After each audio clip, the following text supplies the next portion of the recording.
नमस्कार, मैं हूं रविंद्र जैन और आप देखना शुरू कर चुके हैं सबकी खबर। आज हम आपको ये बताने जा रहे हैं कि मध्य प्रदेश में जनसंघ के गठन के लिए राष्ट्रीय स्वयंसेवक संघ ने जिन 4 नेताओं को संघ से जनसंघ में भेजा था, उनमें एक थे नारायण प्रसाद जी गुप्ता, जिन्हें पूरे मध्य प्रदेश में लोग नाना जी के नाम से जानते थे। और नाना जी के जो असली नाती हैं, जिनके वो असली और सही नाना थे, वो हैं आशीष अग्रवाल गोलू जी। ये आशीष अग्रवाल गोलू वो हैं जो नारायण प्रसाद जी गुप्ता नाना जी की गोद में पले बड़े हुए हैं, जीवन भर उनके आंगन में रहे हैं, उनके साथ रहे हैं। ऐसा नहीं कि अलग अलग रहे हों, क्योंकि नाना जी पूरे जीवन इसी परिवार के साथ उन्होंने बिताया है। और अचानक अभी हमने देखा कि आशीष गोलू ने भारतीय जनता पार्टी से इस्तीफा देकर कांग्रेस की सदस्यता ली है। यानी कि नाना जी, जिन्होंने जनसंघ की स्थापना की, जिन्होंने अपने खून पसीने से मध्य प्रदेश में भारतीय जनता पार्टी को सिंचित किया हो, उनका वो नाती जिसे उन्होंने पाल पोस के बड़ा किया है, आज वो भारतीय जनता पार्टी छोड़कर कांग्रेस में आया है। हम समझने की कोशिश करते हैं कि भारतीय जनता पार्टी में आखिर ऐसे क्या हालात हो गए हैं जो पुराने समर्पित और बिल्कुल प्रतिबद्ध जो कार्यकर्ता थे, वो आज भारतीय जनता पार्टी छोड़ने पर विवश हो रहे हैं। आपका बहुत बहुत स्वागत है आशीष भाई। आशीष भाई, कोई कल्पना ही नहीं कर सकता कि जिस व्यक्ति ने जन्म नाना जी की गोद में लिया हो, जिस व्यक्ति ने नाना जी से संस्कार लिए हों, वो नाना जी जिसने इस खून पसीने से मध्य प्रदेश में जनसंघ और भारतीय जनता पार्टी को खड़ा किया हो, उनका वो नाती जो उनके साथ खेला, जिसने पाला पोसा बड़ा किया, अचानक भारतीय जनता पार्टी छोड़ देता है और कांग्रेस जिससे 30-35 साल से वो खुद भी लड़ता रहा है, उसमें शामिल होता है। आखिर कारण क्या है? सबसे पहले तो मैं रविंद्र जी आपको बहुत बहुत नमस्कार करता हूं और सबकी खबर के सभी दर्शकों को मेरा प्रणाम। और आपने जो सवाल किया, बहुत ही अच्छा सवाल किया, क्योंकि जनसंघ के परिवार में मेरा जन्म हुआ और उसी के आंगन में मैं खेला और धीरे धीरे परिवेश बदलता गया, राजनीति होती गई, नए नए नेता आते गए। जनसंघ के संस्थापक सदस्य नाना जी लगातार मेहनत करते थे और भोपाल से मेहतवाड़ा तक साइकिल से जाते थे, जो कि यहाँ से लगभग 106 किलोमीटर है, और बीच में कहीं नहीं रुकते थे। और ज़रूरत पड़ती थी तो कहीं बीच में रुके, एक आध गिलास पानी पी लिया और 5 रुपये का चंदा लेके वहाँ से वापस आए। ऐसे इनने खून पसीने से पार्टी को सींचा। जो पार्टी आज जो फलीभूत दिख रही है अपने को, भारतीय जनता पार्टी, उसका बीज उन्होंने रोपा, उनके साथियों ने रोपा, और आज जो बड़ा वृक्ष बन गया है और फल जो है कोई और खा रहा है, तो बड़ा दुख होता है देखकर। आज मेरा परिवार पूर्ण समर्पित भारतीय जनता पार्टी के लिए रहा। एक लंबे समय तक हम लोगों ने सभी लोगों से लड़ाई लड़ी, लेकिन अभी जो रीति नीति सिद्धांत भारतीय जनता पार्टी के इस समय चल रहे हैं, वो पूरे बदल गए हैं। तो ये देख के मन खिन्न होता है। जब रीति नीति सिद्धांत और पंच निष्ठाओं की अगर हम बात करते थे, उस मूल मुद्दे से भारतीय जनता पार्टी संगठन भटक गया है, तो उसको देख के मन दुखी होता है। कई बार संगठन के लोगों से बात करने की कोशिश की, उनको बताया कि ये दुख कार्यकर्ता का ये दुख है, कार्यकर्ता की ये तकलीफ़ है। कार्यकर्ता आत्मग्लानि महसूस कर रहा है, अपने आत्मसम्मान की लड़ाई लड़ रहा है, उसको पूछा नहीं जा रहा, उसको दरकिनार किया जा रहा है। उसके पीछे सबसे बड़ा एक कारण ये रहा कि जो दूसरी पार्टी के लोग भारतीय जनता पार्टी में आए, उन्होंने पार्टी को हाईजैक कर लिया, कैप्चर कर लिया, और आज जो भारतीय जनता पार्टी को कुछ नहीं समझते थे, वो भारतीय जनता पार्टी के शीर्ष पे बैठे हुए हैं और हमारे माथे पे बैठ के उन्होंने राजनीति करी और हम लोगों को दरकिनार करा। लेकिन एक कोई नाम बताइए जो शीश पर बैठ गए हों, जिन्होंने राजनीति शुरू की हो, कोई तो नाम होगा। एक नाम जो ज्योतिरादित्य सिंधिया जी का लिया जाता है, उनकी सीमाएं केवल ग्वालियर चंबल संभाग तक है। उन्होंने भोपाल की राजनीति में कोई दखल नहीं दिया, और आप जो राजनीति कर रहे हैं वो भोपाल की कर रहे हैं। तो आपको उन लोगों से कैसे चिढ़ हो सकती है, या कैसे उनसे आपको असुविधा हो सकती है जो भारतीय जनता पार्टी में आए थे? देखिए, एक बहुत अच्छा किस्सा है रामायण का, शॉर्ट में बताऊँगा। हनुमान जी जब सीता मैया को लेने के लिए गए लंका में, तो रावण के लोगों ने उनकी पूंछ में आग लगा दी। तो जब पूरी लंका जला दी, उसके बाद वो सीता मैया के पास गए, उनके चरण छुए, तो सीता मैया ने उनको आशीर्वाद दिया और उनसे पूछा, पुत्र एक बात बताओ, तुमने पूरी लंका जला दी और पूरी लंका सोने की जल गई, लेकिन तुम्हारी पूंछ में आँच तक नहीं आई, तो ऐसा क्या कारण रहा? तो हनुमान जी ने एक चौपाई सुनाई और उन्होंने कहा, माँ मेरी पूंछ इसलिए नहीं जली क्योंकि मेरी पूंछ में जो आग लगी थी वो पावक थी, वो पवित्र थी, और उस पावक अग्नि में आप साक्षात थी, इसलिए मेरी पूंछ में आग नहीं लगी। क्योंकि रावण की लंका सोने की थी और वो अहंकार से बनी हुई थी, इसलिए उसमें तुरंत आग लग गई। तो यही आज भारतीय जनता पार्टी की स्थिति है कि एक व्यक्ति आया और उसने पूरी पार्टी का सत्यानाश कर दिया। आज उनके लोग पार्टी के कार्यकर्ताओं पे हावी हैं, प्रदेश का संगठन पूरा हाईजैक हो चुका है। कार्यकर्ता जो भारतीय जनता पार्टी का मूल कार्यकर्ता था, जो सुबह उठ के अपने घर से निकलता था, अपना टिफ़िन लेके निकलता था, अपनी जेब का पैसा लगा के जाता था, फील्ड में काम करता था, हाथ से पर्चियाँ लिख लिख के बांटी थी। अब तो खैर हाईटेक हो गया सब कुछ, फ़ोन पे, मोबाइल पे, व्हाट्सअप पे, सब पे पर्चियाँ आ जाती हैं। एक एक घर जाके डोर टू डोर कैंपेन करता था। आज वो कार्यकर्ता घर में बैठा हुआ है। आशीष भाई, अभी आपने बड़ी बात कही थी कि नाना जी ने पेड़ लगाया और फल कोई और खा रहा है, लेकिन नाना जी तो उस मिट्टी के बने हुए थे जिन्होंने फल की कभी चिंता ही नहीं की।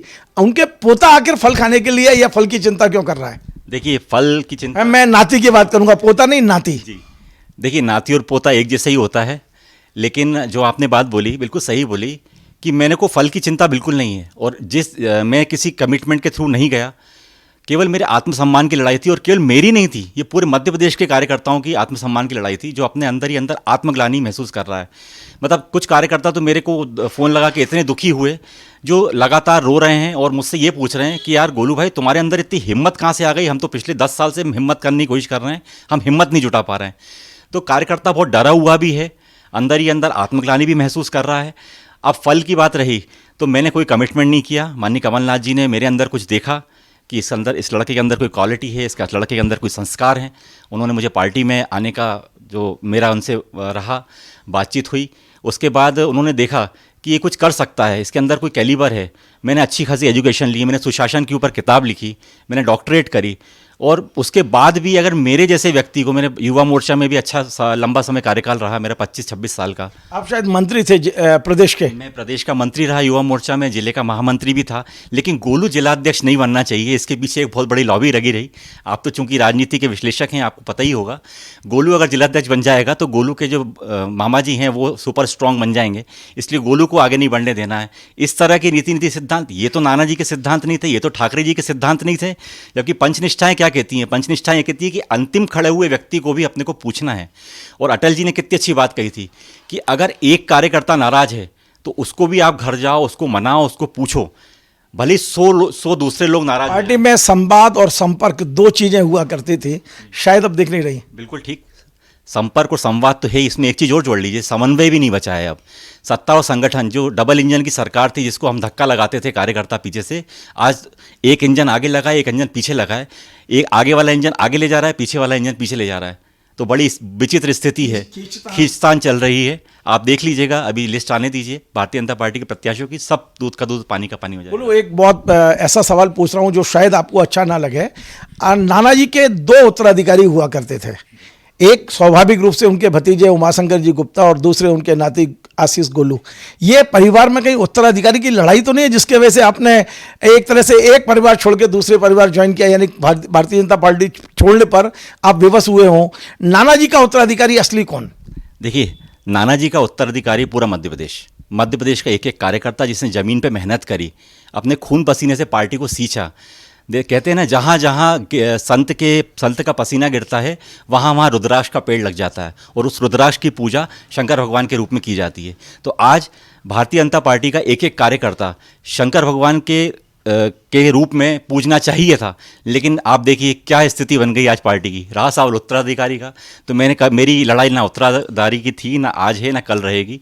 मेरे गुरु उमाशंकर गुप्ता जी मेरे मामा जी रहे हैं, उनसे मैंने बहुत कुछ सीखा है जीवन में, और हो सकता है आगे मैं भी इसको फॉलो करूं। लेकिन कुछ जगह पर हम लोगों के आपसी रहते हैं कि भाई कार्यकर्ता को पूछना चाहिए। आज पार्टी में जो स्थिति बन रही है, 2018 का चुनाव भारतीय जनता पार्टी हारी थी, उसके बाद आज तक किसी कार्यकर्ता से उसका हालचाल नहीं पूछा गया। मैं 2014 में मुझे चुनाव लड़ने का मौका ही मिला था वार्ड 46 से, तो बड़ी मुश्किल से मुझे टिकट मिला, जबकि मैं 2003 से टिकट की इच्छा रख रहा था कि पार्टी को लगेगा मेरे अंदर कुछ होगा तो मुझे टिकट देगी। और अच्छी युवा टीम का मैंने नेतृत्व भी किया, जिले का महामंत्री भी रहा मैं, और मंडल में भी रहा, महामंत्री रहा बुधवारा मंडल, जो कि अब समाप्त हो गया। उसके बाद वार्ड का अध्यक्ष भी रहा, वार्ड का संयोजक भी रहा, पालक भी रहा, बूथ का प्रभारी भी रहा, और पन्ना प्रभारी भी रहा। मतलब नीचे से लेके ऊपर तक मैंने जो मेहनत करी है, तो वो मेहनत तो मेरी है। जवानी में बचपन मैंने पार्टी को दे दिया, जवानी मैंने पार्टी को दे दी, अब जो वृद्धावस्था मेरी आने वाली है तो वो तो उस पर तो मेरा अधिकार बनता है कम से कम। देखिए, 2 सवाल और बहुत महत्वपूर्ण सवाल है। पहला ये कि जो हालत आपकी हो रही है वही हालत लगभग लगभग आपके गुरु जिनको आपने मामा जी बोल रहे हैं उनकी भी लगभग वही हालत है। हमने देखा उमा शंकर जी ने जितनी मेहनत की है वो प्रतिफल उनको शायद पिछले 5-6 साल में जो अपेक्षा उमा शंकर जी की, बेशक अभी बुला के थोड़ा बहुत पूछा गया है पर वो भी एक तरह से साइडलाइन कर दिए गए हैं। तो कभी कल्पना कर सकते हैं उमा शंकर जी भी अपने भांजे की लाइन पर आगे बढ़ सकते हैं और वो भी कांग्रेस की ओर आ सकते हैं? देखिए, वो उनका स्वयं का निर्णय होगा, ये मेरा स्वयं का निर्णय है। लेकिन मेरा पार्टी छोड़ने की, आप कोशिश करोगे जैसे दीपक ने आने के बाद तमाम लोगों को खींचा है, एक चुम्बक की तरह दीपक जोशी जी कांग्रेस में आने के बाद भारतीय जनता पार्टी के तमाम लोगों को खींच रहे हैं। अब उमा शंकर जी का एक पैर कांग्रेस में आ गया तो दूसरा भी आएगा क्या, यानी भांजा आ गया तो वो स्वयं ही आएंगे क्या? देखिए, संगठन चलाने का उनका बहुत अच्छा अनुभव है निश्चित तौर और बूथ मैनेजमेंट में भी वो मास्टर कहलाते हैं। निश्चित तौर तो उनका सही उपयोग पार्टी कर ले तो अच्छी बात है, और नहीं तो फिर हम बात करके देखेंगे, चर्चा करेंगे, क्योंकि अभी मैं उस स्तर पे हूँ नहीं जो मैं उनको ऑफर दे पाऊँ। लेकिन ये है कि जो पार्टी अपनी मूल विचारधारा भूल चुकी है और भटक चुकी है, वो कार्यकर्ता की पूछ परख बिल्कुल भी टोटल बंद हो गई है, तो उसका परिणाम तो पार्टी को भुगतना ही पड़ेगा। एक आखिरी सवाल और बड़ा महत्वपूर्ण सवाल है, वो ये है कि नारायण प्रसाद जी गुप्ता के रहते कोई हिम्मत नहीं कर सकता था उस कांग्रेस में जाने की जिससे वो जीवन भर लड़ते रहे। जिस नारायण प्रसाद गुप्ता के आप नाती हैं अब वो नहीं है और आपने भाजपा छोड़ के कांग्रेस ज्वाइन की है, कहीं ना कहीं स्वर्ग में बैठ के नारायण प्रसाद गुप्ता की आत्मा आपको बद्दुआएं तो नहीं दे रही, धिक्कार तो नहीं रही है? वो नाना जी इस समय नाराज तो नहीं है आपसे? देखिए, मेरा सौभाग्य रहा कि मैं बचपन से नाना जी के साथ ही मेरा पूरा बचपन बीता और मैंने बहुत कुछ उनसे राजनीति के गुण भी सीखे। लेकिन कुछ बातों पे जो मैंने उनसे सीखी है, मुझे लगता है कि मैं फिट बैठता हूँ कि जब संगठन का कोई व्यक्ति गलत काम करता है तो उस पर अपनी नाराज़गी भी व्यक्त करनी चाहिए।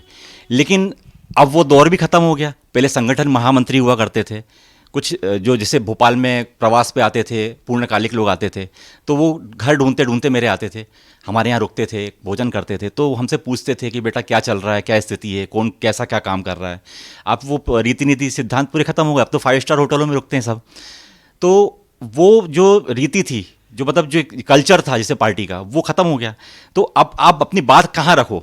आज मेरे जैसा आदमी जो भोपाल में प्रदेश की राजनीति तक गया, IT का सहसंयोजक भी रहा मैं, पूरी टीम जो है हम लोगों ने खड़ी करी थी, माफ़ करो महाराज, ये नारा भी हम ही लोग, हमारी टीम लेके आई थी, अपना तो नेता शिवराज और शिवराज के सिपाही, ये सब चीज़ें हम लोगों ने करी। ये जो डायलॉग है वो तो अभी भी बीजेपी में वही है, माफ़ करो महाराज, हमारा नेता शिवराज।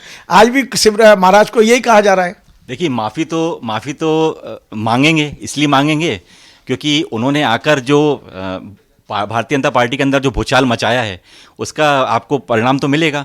उन्होंने पार्टी में आने से पहले जो कहा था, वो 1-2 चीज़ें दर्शकों को याद दिला देता हूँ कि मैं कुर्सी की लड़ाई नहीं लड़ रहा हूँ, मैं ज़मीन पे आके आम कार्यकर्ता की, जनता की लड़ाई लड़ रहा हूँ।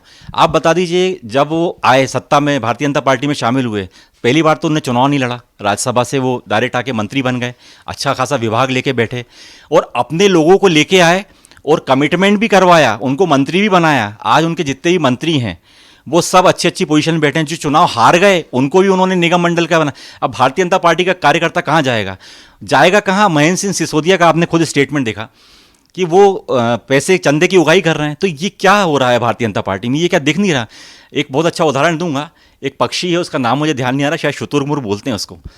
जो तूफान आने वाला होता तो अपनी मुंडी को वो रेत में घुसा देता है और वो सोचता है कि मैं सेफ हूँ, लेकिन स्थिति विपरीत है। 2018 का परिणाम भारतीय जनता पार्टी देख चुकी है और निश्चित तौर पे अब इस समय भारतीय जनता पार्टी अपने जो पाँव हैं वो जमीन जो है खो चुकी है, उनकी पूरी धरती हिल रही है, पूरा संगठन जो है विचलित है इस समय।